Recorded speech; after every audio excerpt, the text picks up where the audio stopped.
बदलते भारत की शान।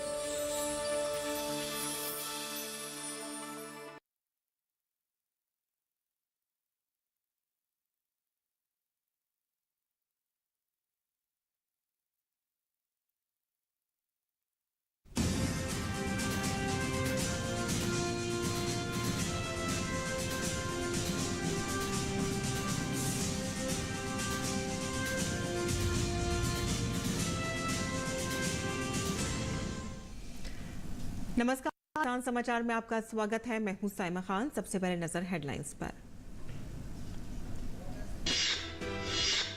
National institute of fishing post harvest technology and training संस्थान ने कोच्चि में मत्स्य संपदा जागृति अभियान पर एक कार्यशाला का किया आयोजन। मत्स्य पालन योजनाओं को बढ़ावा देना, मछुआरों और तटीय गांव तक पहुंचना, मत्स्य पालन में विविध गतिविधियों के बारे में जागरूकता पैदा करना है कार्यशाला का उद्देश्य। CSIR के सहयोग से अंतर्राष्ट्रीय मिलेट वर्ष मनाने के लिए छात्रों के लिए एक कार्यक्रम हुआ आयोजित। छात्रों को कृषि, पोषण और सतत विकास में मोटे अनाज के महत्व के बारे में शिक्षित करना था कार्यक्रम का उद्देश्य। छात्रों को मोटे अनाज को भोजन और कृषि परिदृश्य के एक महत्वपूर्ण हिस्से के रूप में अपनाने के लिए भी किया गया प्रोत्साहित। केंद्रीय जनजातीय कार्य मंत्री अर्जुन मुंडा 25 अक्टूबर को गुजरात के अहमदाबाद में आदि महोत्सव का करेंगे उद्घाटन। वासियों द्वारा उगाए गए मोटे अनाज सहित भारत की जनजातीय संस्कृति, शिल्प कौशल के प्रदर्शन के लिए 100 से अधिक लगाए जाएंगे स्टॉल।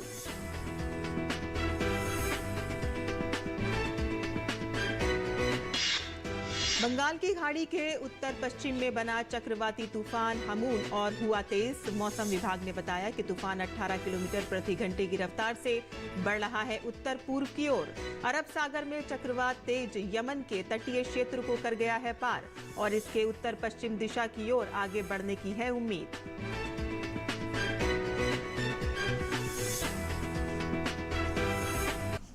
और अब समाचार विस्तार से। भारत सरकार के मत्स्य पालन, पशुपालन एवं डेयरी मंत्रालय के मत्स्य पालन विभाग के अंतर्गत national institute of fishing post harvest technology and training ने मत्स्य पालन क्षेत्र में 9 वर्षों की उपलब्धियों के बारे में जानकारी और ज्ञान का प्रसार करने और देश भर में मत्स्य पालन और उसके संस्थानों की सफलता की कहानियों का प्रसार करने के लिए सोमवार को कोच्चि में मत्स्य संपदा जागृति अभियान पर एक कार्यशाला का आयोजन किया। मत्स्य पालन विभाग ने 15 सितंबर 2023 को मत्स्य संपदा जागृति अभियान शुरू किया, जो मछली पालक किसानों और 3477 तटीय गांव तक पहुंचने के लिए एक जनसंपर्क कार्यक्रम है। इस कार्यशाला का मुख्य उद्देश्य मत्स्य पालन योजनाओं को बढ़ावा देना, विभिन्न मत्स्य पालन गतिविधियों का प्रदर्शन करना, मछुआरों और तटीय गांव तक पहुंचना, मत्स्य पालन में विविध गतिविधियों के बारे में जागरूकता पैदा करना और क्षेत्रीय उपलब्धियों और सफलता की कहानियों को प्रदर्शित करना है।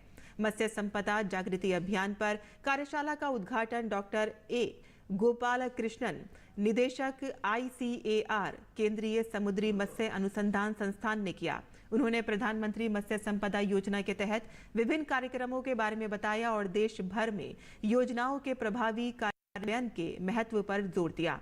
उन्होंने कहा कि PMMSY को मछली उत्पादन, उत्पादकता और गुणवत्ता से लेकर प्रौद्योगिकी, हार्वेस्टिंग के बारे में बुनियादी ढांचे और विपणन तक मत्स्य पालन मूल्य श्रृंखला में महत्वपूर्ण कमियों को दूर करने के लिए बनाया गया है। ICAR CMFRI के तहत सफलता की कहानियों को साझा करते हुए उन्होंने कहा कि कार्यक्रम के प्रभावी कार्यान्वयन से मूल्य श्रृंखला को आधुनिक और मजबूत किया जा सकता है, जानकारी प्राप्त करने की क्षमता में वृद्धि हो सकती है और मछुआरों और मछली किसानों के सामाजिक आर्थिक कल्याण को सुनिश्चित करने के साथ साथ एक मजबूत मत्स्य प्रबंधन ढांचा स्थापित किया जा सकता है।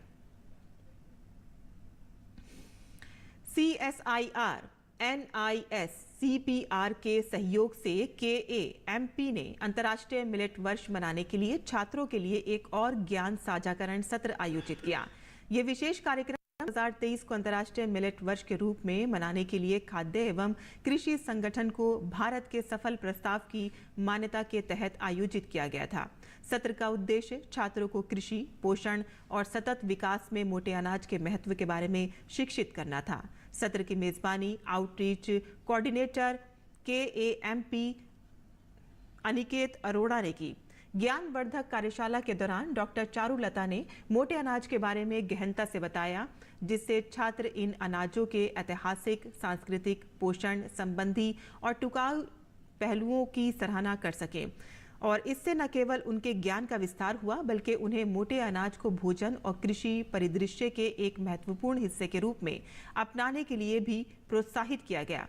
कार्यशाला ने अंतर्राष्ट्रीय मिलेट वर्ष को बढ़ावा देने और 21वीं सदी में इन अनाजों के सतत उपयोग के लिए एक शैक्षिक मंच के रूप में कार्य किया।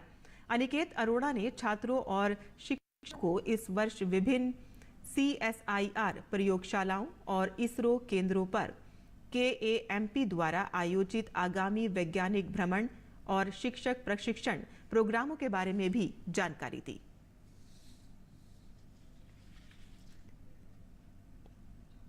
केंद्रीय जनजातीय कार्य मंत्री अर्जुन मुंडा 25 अक्टूबर को गुजरात के अहमदाबाद में आदि महोत्सव राष्ट्रीय जनजातीय महोत्सव का उद्घाटन करेंगे। जनजातीय कार्य मंत्रालय के भारतीय जनजातीय सहकारी विपणन विकास संघ लिमिटेड द्वारा 25 अक्टूबर से 3 नवंबर तक अहमदाबाद हाट वस्त्रपुर में विशाल कार्यक्रम का आयोजन किया जा रहा है। आदि महोत्सव भारत की स्वदेशी विरासत के माध्यम से यात्रा शुरू करने के लिए एक अद्वितीय सेतु के रूप में कार्य करता है। इस आयोजन में कुल 100 से अधिक स्टॉल भारत की जनजातीय संस्कृति, शिल्प कौशल, खाना पकाने की कला और आर्थिक प्रयासों के विभिन्न स्वरूप प्रदर्शित किए जाएंगे। इस आदि महोत्सव में हस्तशिल्प, हथकरघा, मिट्टी के बर्तन, आभूषण के अन्य आकर्षणों के अलावा आदिवासियों द्वारा उगाए गए मोटे अनाज का प्रदर्शन भी किया जाएगा। और इसके अलावा महोत्सव में जैविक और शिल्प वस्तुओं की विशेषता वाले 74 स्टॉल होंगे, जो जनजातीय पेशकशों की पहल से ही व्यापक श्रृंखला में विविधता में एक अतिरिक्त अध्याय जोड़ देंगे। जनजातीय भोजन को प्रोत्साहन देने के लिए विभिन्न व्यंजनों का प्रतिनिधित्व करने वाले 4 स्टॉल स्थापित किए जाएंगे, जिनमें डांगी व्यंजन एक प्रमुख पाक आकर्षण के रूप में पेश किया जाएगा। अतिरिक्त 15 स्टॉल बंधन विकास केंद्र को समर्पित हैं, जो मशरूम, महुआ के फूल, नगाली मोटा अनाज, आम के अचार, बांस के सामान और जंगली शहद से तैयार किए गए उत्पाद हैं। बंगाल की खाड़ी के उत्तर पश्चिम में बना चक्रवाती तूफान हमून और तेज हो गया है। मौसम विभाग ने बताया है कि बंगाल की खाड़ी के पश्चिम मध्य और पश्चिम उत्तर में केंद्रित ये तूफान 18 किलोमीटर प्रति घंटे की रफ्तार से उत्तर पूर्व की ओर बढ़ रहा है। आज तड़के लगभग 2:30 बजे ये चक्रवात भीषण तूफान के रूप में बदल गया और इसके उत्तर पूर्व दिशा की ओर बढ़ने तथा खेपुपारा और चटगांव के बीच बांग्लादेश के तटीय क्षेत्र को कल पार करने की संभावना है। इस बीच अरब सागर में चक्रवात तेज यमन के तटीय क्षेत्र को पार कर गया है और इसके उत्तर पश्चिम दिशा की ओर आगे बढ़ने की उम्मीद है। तेज और हमून चक्रवात को हिंद महासागर में बने 2 चक्रवात के रूप में देखा जा रहा है। ऐसे 2 चक्रवाती तूफान लुबान और तितली 2018 में आए थे।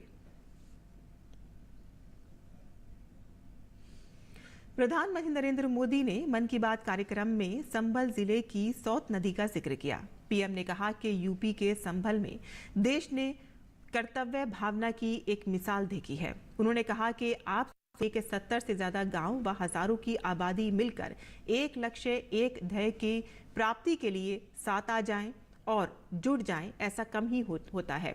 जबकि संभल के लोगों ने ये करके दिखाया है। इन लोगों ने मिलकर जन भागीदारी और सामूहिकता की बहुत ही शानदार मिसाल पेश की है। अगर मन में जज्बा हो कुछ कर गुजरने का, तो असंभव कुछ भी नहीं है। और इसी बात की एक अनुपम वानगी प्रस्तुत की है संभल के निवासियों ने।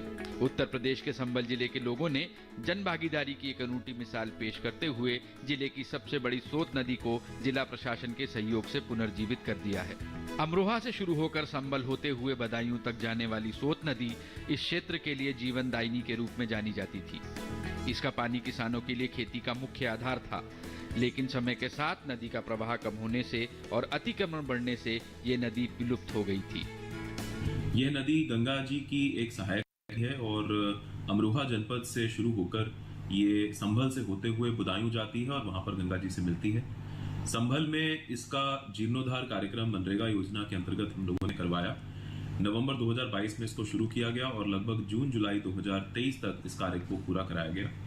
हमारे यहाँ पे ये 5 विकास खंडों में 71 ग्राम पंचायतों से होकर नदी गुजरती है और लगभग 1,72,000 मानव दिवस सृजित करके हम लोगों ने इसका एक बृहद कार्यक्रम आयोजित किया। इसकी शुरुआत की जहाँ जहाँ पर इसकी भूमि पर कब्जे थे वहाँ पर भूमि को चिन्हांकित करवाया। एसडीएम्स और तहसीलदारों के माध्यम से इस भूमि को कब्जा मुक्त करवाने के बाद मनरेगा योजना के अंतर्गत बीडीओज के द्वारा एक टीम गठित करके इसको पुनः जीवित किया गया है। पिछले साल दिसंबर में नदी के कायाकल्प का काम 70 से ज्यादा ग्राम पंचायतों ने मिलकर शुरू किया और साल के पहले 6 महीने में ही लोगों ने 100 किलोमीटर से ज्यादा नदी के रास्ते का पुनरुद्धार कर दिया। बारिश का मौसम शुरू हुआ और लोगों की मेहनत रंग लाई। सोत नदी पानी से लबालब भर गई और पुनः कल कल कर बहने लगी। हमारे यहाँ सोत नदी चल रही है। हमारी सरकार ने मान लो वहाँ पर रोजगार सेवक उनको रोजगार मिला है। सोत नदी खुदवाई है, उसमें पायलट बनवाई है, काम के लोगों को रोजगार भी मिला है। सरकार बहुत अच्छा काम कर रही है। खुदाई भी हुई थी और अच्छा काम हुआ था, पानी बहने लग गया उसमें, गाँव वालों को रोजगार भी अच्छा हो गया उसमें। इसके लिए वृक्षारोपण कराया गया है। किसानों के लिए सोत नदी का पुनर्जीवन एक बहुत बड़ा खुशी का मौका बनकर आया है।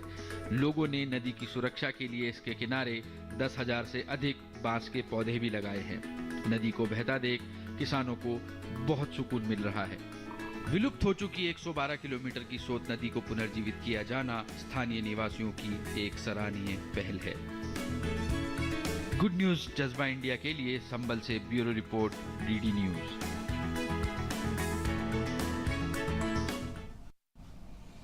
और प्रधानमंत्री नरेंद्र मोदी ने मन की बात कार्यक्रम में जम्मू कश्मीर के गांदरबल जिले की लाड़ तहसील के सुदूर वलीवार गांव की सरपंच जैतूना बेगम का जिक्र किया था, जिन्होंने कोरोना के समय मुफ्त फेस मास्क और सैनिटाइजर वितरित करके ग्रामीणों के बीच जागरूकता अभियान चलाया था।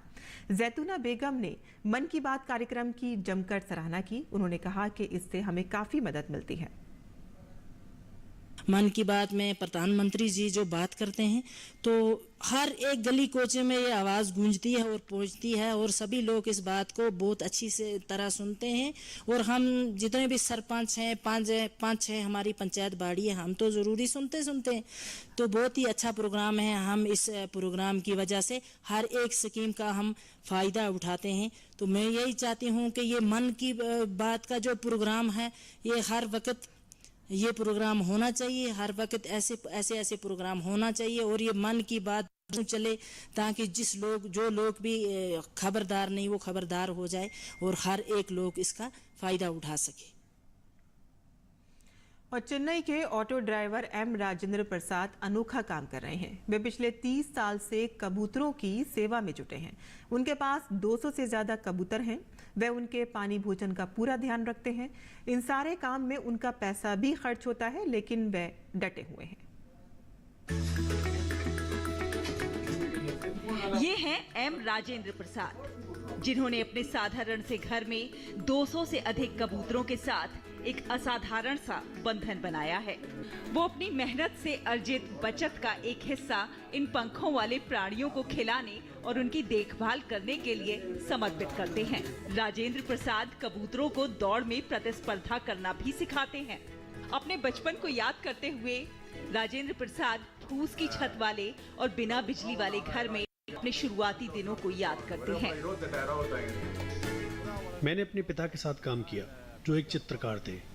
मुझे प्रति माह 3 रुपए का मामूली वेतन मिलता था। आखिरकार मैंने 15 रुपए बचाए और अपने पिताजी के इनकार के बावजूद जब मैं 18 साल का था तो अपने पड़ोस से कबूतर खरीदा। मुझे प्रकृति ने बहुत कुछ दिया, इसलिए मैंने प्रकृति को वापस करने की ठानी। मुझे बचपन से ही पशु पक्षियों को देखकर उन पर प्यार आता था। सड़कों पर खेलते समय मेरा ध्यान अक्सर अपने पड़ोसी के कबूतर खाने की ओर आकर्षित होता था। इससे मुझे शांति का एहसास होता था और इसीलिए मैंने कबूतरों को अपने जीवन का हिस्सा बनाया। राजेंद्र प्रसाद अपनी कमाई का अधिकतर हिस्सा विभिन्न नस्लों के कबूतरों को लाने और उनकी देखभाल करने के लिए खर्च करते हैं। वो बीते 25 से 30 सालों से कबूतरों की सेवा कर रहे हैं। उनके घर में 200 से भी ज्यादा कबूतर हैं। वो पक्षियों की भोजन, पानी और स्वास्थ्य जैसी सभी जरूरतों को पूरा करते हैं। हालांकि इसमें बहुत सारा पैसा खर्च होता है, लेकिन फिर भी वो अपनी सेवा के लिए प्रतिबद्ध हैं। गुड न्यूज जज्बा इंडिया के लिए चेन्नई से ब्यूरो रिपोर्ट, डीडी न्यूज। और किसान समाचार में अब बात करते हैं मंडी भाव की और आइए देखते हैं कि क्या रहा देश भर की मंडियों का भाव।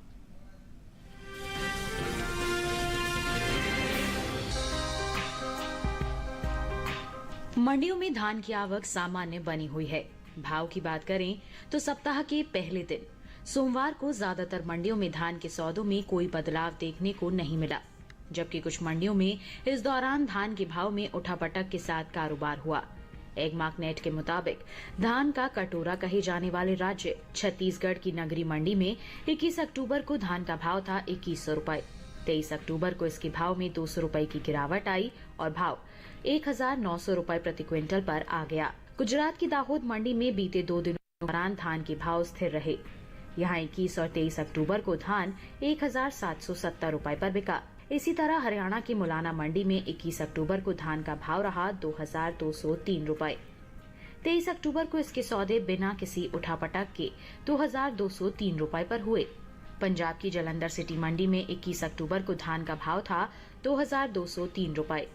23 अक्टूबर को इसके भाव में कोई फेरबदल नहीं हुआ और भाव 2203 रुपए पर बरकरार रहा। जबकि उत्तराखंड की गदरपुर मंडी में इस दौरान धान के सौदों में बढ़त के साथ कारोबार हुआ। यहाँ 21 अक्टूबर को धान का भाव था 1750 रुपए। 23 अक्टूबर को इसके सौदे 290 रुपए उछलकर 2040 रुपए पर हुए। बात धान की पैदावार की करें तो घरेलू स्तर पर इस साल धान की पैदावार रिकॉर्ड स्तर पर जा सकती है। कृषि मंत्रालय के तीसरे अग्रिम अनुमान के मुताबिक देश में धान की उपज साल 2022 के दौरान 1355.42 लाख टन होने का अनुमान जताया गया है। ये उपज पिछले साल की तुलना में 60.71 लाख टन अधिक है, जबकि साल 2021-22 में धान की पैदावार 1294.71 लाख टन रही थी। बता दें कि इस साल खरीफ सीजन में देश के ज्यादातर हिस्सों में धान की बुआई बीते साल से ज्यादा हुई है। कृषि मंत्रालय के मुताबिक 2023 के लिए खरीफ धान की बुआई 411 लाख हेक्टेयर के पार पहुंच गई है, जबकि बीते साल इस दौरान खरीफ धान की बुआई 400,72,000 हेक्टेयर में हुई थी। यानी इस साल खरीफ धान की बुआई बीते साल के मुकाबले 10,08,000 हेक्टेयर ज्यादा हुई है।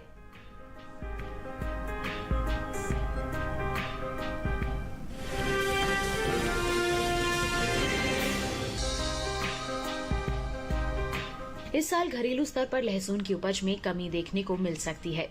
पाठशाला बोर्ड के मुताबिक लहसुन की पैदावार साल 2022-23 के दौरान 33,68,821 टन होने का अनुमान जताया गया है, जबकि बीते साल इस दौरान लहसुन की उपज 35,23,436 टन रही थी। यानी कि इस साल घरेलू स्तर पर लहसुन की पैदावार बीते साल से 1,54,000 टन कम होने की उम्मीद है, जिसका असर लहसुन के बाजार भाव पर पड़ सकता है। फिलहाल कृषि उपज मंडियों में लहसुन की आवक सामान्य बनी हुई है। सोमवार को उत्तर प्रदेश सहित दूसरी कृषि उपज मंडियों में भी लहसुन बिकवाली के लिए पहुंचा। भाव की बात करें तो 23 अक्टूबर को राजकोट, पुणे और लुधियाना मंडी में लहसुन के सौदों में मजबूती के साथ कारोबार हुआ। वहीं सूरतगढ़ मंडी में भाव नरम रहे, जबकि गुलावटी मंडी में इस दौरान लहसुन के भाव में कोई बदलाव देखने को नहीं मिला। एगमार्कनेट के मुताबिक गुजरात की राजकोट मंडी में 21 अक्टूबर को लहसुन का भाव रहा 8,000 रुपए। 23 अक्टूबर को इसके भाव में 250 रुपए की तेजी आई और भाव जा पहुंचा 8,250 रुपए प्रति क्विंटल पर। महाराष्ट्र की पुणे मंडी में इस दौरान लहसुन के सौदों में बढ़त के साथ कारोबार हुआ। 21 अक्टूबर को यहां लहसुन का भाव था 10,000 रुपए। 23 अक्टूबर को इसके सौदे 1,000 रुपए उछलकर 11,000 रुपए पर हुए। पंजाब की लुधियाना मंडी में 21 अक्टूबर को लहसुन का भाव था 6,500 रुपए। 23 अक्टूबर को इसके सौदों में 500 रुपए का उठाव आया और भाव हो गया 7,000 रुपए। जबकि राजस्थान की सूरतगढ़ मंडी में इस दौरान लहसुन के भाव में सुस्ती देखने को मिली। यहाँ 21 अक्टूबर को लहसुन का भाव रहा 13,000 रुपए। 23 अक्टूबर को इसके भाव में 1,000 रुपए की भारी गिरावट आई और भाव 12,000 रुपए प्रति क्विंटल पर आ गया। हालांकि उत्तर प्रदेश की गुलावटी मंडी में बीते 2 दिनों के दौरान लहसुन के भाव स्थिर रहे। यहाँ 21 और 23 अक्टूबर को लहसुन 3,500 रुपए पर बिकी।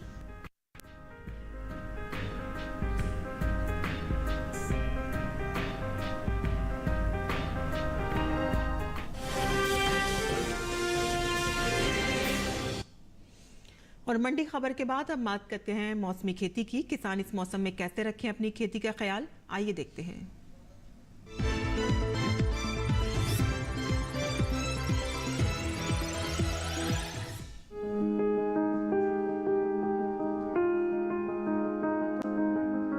पंजाब में कपास की चुनाई करें, यहीं धान के खेत की देखभाल करते रहें। किसान अमरूद की रोपाई करें, साथ ही लीची की भी रोपाई कर लें। इस समय ब्रोकली की रोपाई की जा सकती है। पंजाब में फूल गोभी की रोपाई के लिए समय उचित है। इसी तरह पत्ता गोभी की रोपाई कर सकते हैं। किसान आलू की बुआई कर लें, यहाँ पालक की बुआई करते रहें। इसके अलावा शलगम बोएं, वहीं किसान गाजर की बुआई कर लें। पंजाब में धनिया की बुआई कर सकते हैं। किसान तोरई की भी बुआई, तोरई के खेत में समय समय पर सिंचाई करते रहें। यहाँ संतरे की रोपाई कर लें।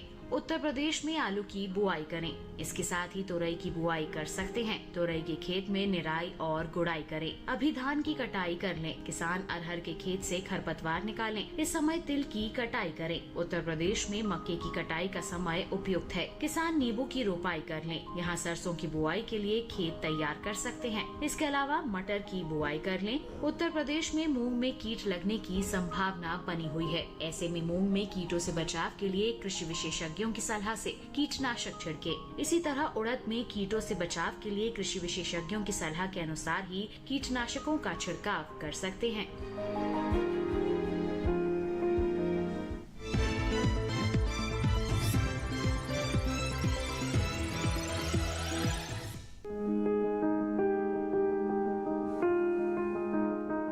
मटर की बुआई अक्टूबर नवंबर में की जाती है। मटर की खेती के लिए अच्छी जल निकास वाली जीवांश युक्त दोमट और बलुई दोमट मिट्टी सबसे अच्छी मानी जाती है। अगेती फसल अक्टूबर के पहले हफ्ते से नवंबर के पहले हफ्ते तक बोई जा सकती है, जबकि मध्य और पछेती मटर की बुआई का समय 15 अक्टूबर से 15 नवंबर तक है। सब्जी मटर के लिए बहुत कम पानी की जरूरत होती है। इसकी बुआई पलेवा करके अच्छी नमी में करनी चाहिए। 1 हेक्टेयर खेत के लिए मटर के 80 किलो बीज की जरूरत होती है। ये ध्यान रखना जरूरी है कि पौधे से पौधे के बीच की दूरी 5 सेंटीमीटर होनी चाहिए और पंक्ति से पंक्ति के बीच की दूरी 30 सेंटीमीटर। अच्छी फसल के लिए बुआई के 45 दिन बाद और फिर बुआई के 75 दिन बाद सिंचाई करना जरूरी है। खरपतवार को रोकने के लिए अंकुरण से पहले ही 1 किलोग्राम पेंडामिथिलिन को 1000 लीटर पानी में घोलकर खेतों में छिड़काव करें। लेकिन किसी भी दवा का छिड़काव करने से पहले कृषि विशेषज्ञों की सलाह जरूर लें। भारतीय कृषि अनुसंधान संस्थान ने की कई उन्नत प्रजातियां विकसित की हैं। सब्जी मटर के लिए पूसा श्री अच्छी किस्म है। ये उत्तर भारत के मैदानी क्षेत्रों में अगेती बुआई के लिए उपयुक्त है। जितना जल्दी हो सके इसे बोलें। 50 से 55 दिनों में इसकी फलियां तुड़ाई के लिए तैयार हो जाती हैं। इसके अलावा पूसा प्रभात की खेती बिहार, उत्तर प्रदेश, पश्चिम बंगाल में की जा सकती है। 1 हेक्टेयर खेत से इस किस्म के 15 क्विंटल मटर की फसल ली जा सकती है। इस किस्म में चूर्ण्य फफूंद की बीमारी नहीं लगती। पूसा पन्ना किस्म की खेती पश्चिमी उत्तर प्रदेश, हरियाणा, पंजाब, राजस्थान और उत्तराखंड में की जा सकती है। इस किस्म को पकने में 90 दिनों का समय लगता है।